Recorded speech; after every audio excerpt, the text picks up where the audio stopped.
Bienvenidos y bienvenidas a mi canal, soy Iris y el 25 de noviembre se conmemora el Día Internacional de la Eliminación de la Violencia contra las Mujeres, una fecha impulsada por la ONU y que se eligió por el asesinato de las hermanas Mirazábal. Por lo tanto, en este video les quiero hablar de algunos libros que abordan esas distintas violencias que padecemos las mujeres alrededor del mundo. Como siempre que traigo un video de este estilo, algunos de los libros mencionados ya los leí y otros están en mis pendientes. El primero que les voy a mostrar es una de mis novelas predilectas, me llegó de una manera asombrosa y es Kim Hee-jung, nacida en 1982 de Cho Nam-yo. Sí, ustedes lo ven forradito y cerrado, pero es porque escuché el audiolibro y luego me lo compré.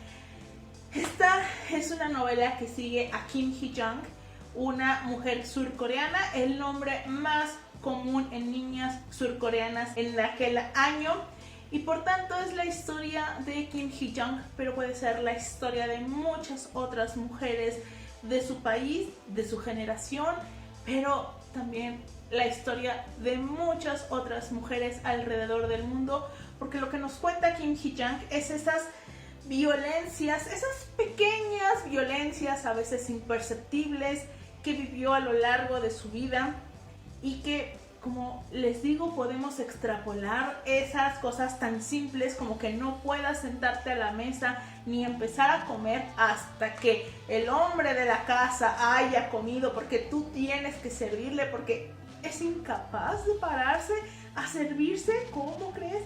Pero también hay otro tipo de violencias más fuertes, como el abuso sexual, el acoso en el transporte público, como la falta de oportunidades que tienen las mujeres en el trabajo. Aquí nos habla con cifras y estadísticas como de alguna manera pensamos como Corea del Sur, primer mundo, están súper avanzados, muy desarrollados, y te dicen que en realidad Corea del Sur es uno de los países donde ser mujer es más complicado y donde el techo de cristal es más resistente. Hace poco salió una denuncia y una investigación sobre cómo en Japón, en las universidades, modificaban los promedios para que las mujeres no lograran entrar en la universidad. Con el mismo promedio entraban los hombres y a las mujeres les rechazaban. Pues algo así nos cuenta en Corea del Sur, y como digo, son esas pequeñas violencias cotidianas que te has acostumbrado a vivir, que se pueden extrapolar y que, aunque no estemos en Corea del Sur, nos ha tocado a este lado del mundo. Es una novelaza. El segundo del que les voy a mencionar también ya tiene un video más largo en el canal y es Rabia Somos Todas de Soraya Kianli. El anterior fue una novela, este es un ensayo y es uno en el que Soraya explora cómo la rabia y el enojo son emociones que a las mujeres se nos han prohibido, se nos han vedado, por esta idea de que debemos ser dóciles, debemos de ser comprensivas, debemos poner nuestras necesidades en un último término y siempre las necesidades ajenas primero, y sobre todo las necesidades de los hombres. Y de qué manera eso nos afecta y cómo está muy mal visto que nosotras expresemos esas emociones, ¿no? ¿Qué nos dicen? Histérica, exagerada, como esa represión nos hace mucho daño, pero también aborda otros tipos de violencias como el sexismo, la discriminación laboral, el acoso sexual y cosas más asombrosas en las que yo no me había puesto a pensar, y después de este libro investigué y quedé asombrada y un poco aterrada, y es cómo nuestros síntomas son ignorados al ir al médico. Que por ejemplo hay muchas mujeres que van sintiéndose mal, tal vez de un infarto, le dicen es que estás histérica, y evidentemente hay un riesgo mayor de complicaciones, y este riesgo se dispara todavía más en mujeres racializadas que en mujeres blancas. Sadie de Courtney Summers es una novela buenísima, aunque les paso la sugerencia de que quizás sea un poco mejor escuchar el audiolibro por la manera en la que está narrada la historia. Y es que esta novela está contada en dos tiempos y digámosle que con dos estilos diferentes.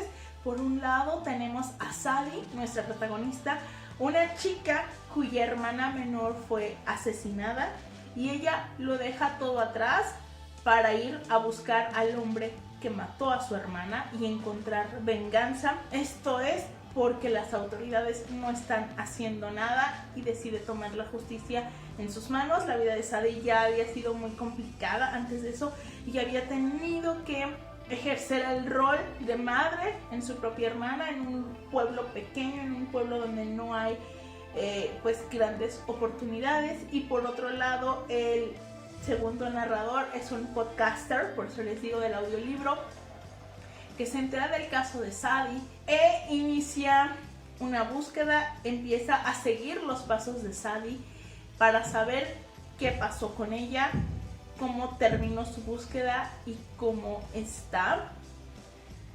Ese final es tan fuerte, tan real, porque esta historia nos habla sobre la violencia contra las niñas y contra las mujeres y cómo las autoridades muchas veces no hacen nada y cómo a final de cuentas a veces son las familias quienes tienen que tomar el caso en sus manos, pero también sobre el abandono. Y de la misma autora llegó hace unos meses un libro que hace completo honor a su título y es Con toda la furia, de Courtney Summers.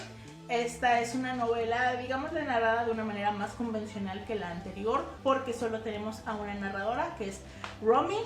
Resulta que hubo una fiesta en este pueblo, 2 chicas desaparecen y solo una regresa con bien a la mañana siguiente, y esa chica es Romy. Quien desaparece era la chica, pues digámosle, más querida del pueblo, con el novio que era el hijo predilecto del lugar, muy querida por su familia, por sus suegros, que son el sheriff y la mujer más poderosa de este pueblo. En fin, toda la ciudad se desborda para buscarla, mientras culpan a Romy de haber regresado con bien, porque ella el año anterior acusó al hijo del sheriff de haber abusado de ella, y obviamente nadie le hizo caso, ni las autoridades ni el pueblo, que la acusan de mentir, y empieza a sufrir un acoso brutal en la escuela. Hablan sobre la revictimización, cómo la tratan las autoridades, en plan de por estarte buscando perdimos horas valiosas y tú no valías la pena. Habla también sobre la cultura de la violación en Estados Unidos, pero que tampoco es tan diferente a la que podemos encontrar en muchas otras partes del país, sobre el estrés postraumático, sobre cómo se exige que las víctimas sean perfectas para creerles, y aún así es una credibilidad con reservas, y cómo de alguna manera el sistema siempre va a terminar justificando o perdonando al agresor. Cuando te golpeo, de Mina Kandasamy, este libro lo leí hace como 3 años y fue muy curioso porque lo leí el mismo día que hubo una conferencia. Ya no recuerdo bien las personas involucradas, pero estaba Lidia Cacho, personal de la ONU, porque presentaban un programa con dinero de la ONU y de la Unión Europea para combatir los feminicidios en algunos municipios específicos del país, sobre todo con índices tremendos como Ecatepec, Chalco. Y era asombroso escuchar como eso, escuchar el testimonio de una madre cuya hija fue asesinada por su esposo, un policía quien el sistema encubrió, y apenas habían pasado ya años de eso y parecía que apenas se estaban moviendo las cosas porque había obtenido una sentencia de la Suprema Corte. A mí me tocó cubrir esa conferencia y estaba leyendo este libro mientras tanto, y les juro que había un momento en el que yo quería aventar el teléfono porque lo estaba leyendo en Bookmate, que también está en Script. Les voy a dejar un link en la caja de descripción por si quieren 2 meses gratis en la plataforma de Script. Entonces lo estaba leyendo ahí, casi aventaba el teléfono del coraje, porque esta es una novela semi-autobiográfica.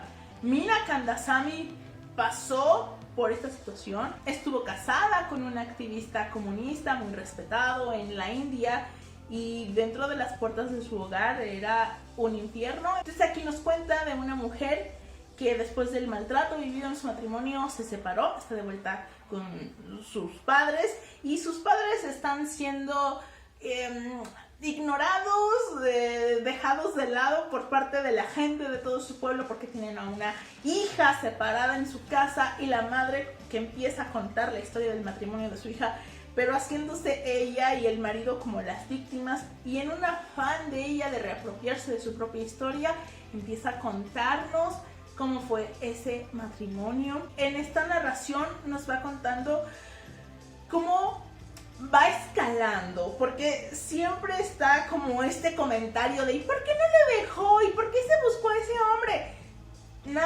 Nadie enamora a golpes, nadie te va a pegar en la primera cita, ¿ok? Es una cosa que va escalando. El maltrato físico y el feminicidio es solo la última etapa. Antes ocurrieron muchas cosas y nos habla sobre eso, cómo fue avanzando este maltrato, cómo la fue aislando, se la lleva a vivir a otro pueblo, no le permite hacer amigos, le incomunica, se hace la víctima. Muchas de esas cosas las justifica él en el comunismo, a lo cual ella en el escrito pues le rebate y le dice que no tiene nada que ver. Es una historia sobre el maltrato, pero también sobre la supervivencia y sobre cómo el arte nos puede salvar, porque mientras ella vive toda esa violencia, ese maltrato, se refugia en la escritura, lo que le permite un escape. Lo estoy leyendo en estos momentos, Ellas hablan de Miriam Toews. En esta historia nos ambientamos en una colonia, me parece que se llama, menonita, en el que las mujeres de esta colonia fueron abusadas por algunos años porque eran anestesiadas mientras estaban dormidas, abusaban de ellas y no sabían qué pasaba. Entonces, cuando amanecían heridas o con rastros, los demás de la comunidad decían: es que estás imaginándotelo todo, es que es el demonio atacándote por tus pecados, hasta que descubren que varios hombres de la comunidad forman parte de esto. Estos hombres son apresados, son llevados a la justicia, pero van a salir bajo fianza en 2 días. Y entonces las mujeres de esta comunidad eligen a 8 de ellas, 4 de una familia y 4 de otras, para que se sienten a dialogar sobre qué van a hacer, porque el obispo les exige a las mujeres que perdonen a los hombres para que todo sigan adelante, o de lo contrario, ellas tal vez tengan que abandonar la colonia y todo lo que conocen. Así que estas 8 mujeres se sientan a hablar y a debatir sobre qué es lo que van a hacer. El libro, hasta donde voy, no está contado por ellas como tal, sino por un hombre, porque ellas no saben leer ni escribir. Así que una de ellas le pide a este hombre que por favor tome nota de lo que hablen en esta reunión. Él es uno de los pocos que saben leer y escribir, que sabe inglés, porque su familia fue excomulgada unos años atrás, pero él regresó. Entonces, de esa manera sabemos lo que viven las personas que dejan esta colonia. La novela está basada en un caso real que ocurrió en una colonia menonita en Bolivia en 2009, me parece. El consentimiento de Vanessa Springora. Cuando empezó lo fuerte del Me Too, cuando cayó Harvey Weinstein y se hablaba sobre el acoso sexual, me tocó ver notas sobre varias personalidades francesas que le quitaban valor a esas denuncias, como Catherine Deneuve, que decían que eso era mojigatería y no sé qué. Y en este contexto es que sale este libro. Es una denuncia que hace la autora y editora para contar que ella fue abusada cuando tenía 13, 14 años por el escritor francés Gabriel Metzenev, de 51 años. Un escritor mediocre, ni siquiera muy conocido ni muy vendedor, pero que tenía muy buenos contactos en el poder, que lo mantuvieron ahí cuidado, recibiendo subvenciones, viviendo muy bien. Cuando salió la nota se me cayó el concepto en el que tenía a Pierre Perchet, el viudo de Yves Saint Laurent, porque fue uno de los que protegió a este pedófilo. Y Vanessa Springora nos cuenta cómo pues este pedófilo la sedujo cuando ella era una adolescente y como ni siquiera fue algo secreto. Todo el mundo lo sabía, sus amigos, el entorno, la propia madre de Vanessa lo sabía y nadie hizo nada, todo el mundo miró para otro lado y ni siquiera le dieron importancia. Esto es porque en Francia no hay una edad legal, digámosle, para empezar a tener relaciones. Por ejemplo, que digan, no, a partir de aquí no es estupro. En Francia eso no existe. Entonces habla sobre esta cultura que hay en Francia, porque el tipo tenía publicados diarios en los que contaba sus abusos a niñas de 9 años. Y apenas con el libro de Vanessa, esos libros se quitaron de circulación y pues cimbró el mundo cultural francés. El invencible verano de Liliana, de Cristina Rivera Garza. En este libro, la escritora Tamaulipeca rescata la memoria de su hermana víctima de feminicidio en 1990. Nos cuenta quién era, qué soñaba, cómo se comportaba, quiénes eran sus amigos, quién era esta joven cuyo exnovio mató porque lo había dejado. Lo hace a través de diarios que dejó su hermana, de cartas que tenía en su poder y que la familia rescató tras el crimen. También lo hace a través de comentarios de los amigos de Liliana que nos cuentan quién era ella y cómo ocurrió este feminicidio, porque nos explica que en su momento ninguno de ellos vio estas señales de maltrato que ahora, años después, con todo lo que se sabe del movimiento feminista, con todo lo que se sabe sobre cómo evoluciona el maltrato, las identifica, pero en aquel momento pues lo pasaron por alto porque no sabían lo que estaba ocurriendo. Nos cuenta el impacto en las familias, cómo las destroza el feminicidio y cómo tienen que pues seguir viviendo y por qué algunas de ellas no siguen en la lucha por justicia, cómo es el sistema en nuestro país y cómo ella ahora quiere encontrar justicia para su hermana. Los libros que he mencionado y no he leído están en mis pendientes, excepto este, que no pienso leer jamás porque no creo tener el valor. Puede que algún día cambie de opinión, pero en este momento no me veo capaz, y ese libro es La fosa del agua, de Lidiet Carrión.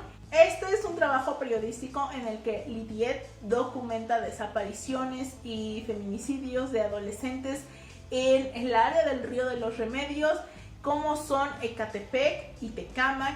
Narra la odisea de las familias por encontrar a sus hijas, el deficiente sistema de investigación de las autoridades y la estigmatización que sufren estas chicas por parte pues de todo el sistema y de los investigadores. Solo por ser mujer, de Sol C. Mo. Esta es una novela bilingüe porque está escrito en español y maya peninsular. Esta novela ganó el premio Nezahualcóyotl a la literatura en lenguas mexicanas y nos cuenta de Honorina, una mujer indígena que no solo sufre la violencia por parte de su pareja, el maltrato en el hogar, sino que cuando ella hace algo sufre la violencia del Estado, porque ser mujer es difícil en este país, pero ser una mujer indígena lo es todavía más. Y finalmente, Restauración, de Ave Barrera. Esta es una novela, yo diría que es de horror, en el que tenemos a Jasmine o Min, una chica que está en una relación súper tóxica, que el hombre, creo que se llama Suri, tiene todas las red flags del mundo, todas, pero pues como está en una relación tóxica, Jasmine hace todo por mantener esa relación. Incluso se pone a restaurar una mansión que acaba de heredar su pareja. Esta es una casona que está habitada por unos fantasmas y ellos nos cuentan otra historia. Entonces estamos como en dos tiempos, la historia de Jazmín y la historia del pasado. La historia del pasado tiene un tono a lo Barba Azul y nos cuenta una historia de violencia, y este libro pues termina siendo sobre un feminicidio. Eso fue todo por el día de hoy. Espero que este video les haya gustado y que me acompañen en el siguiente. Adiós.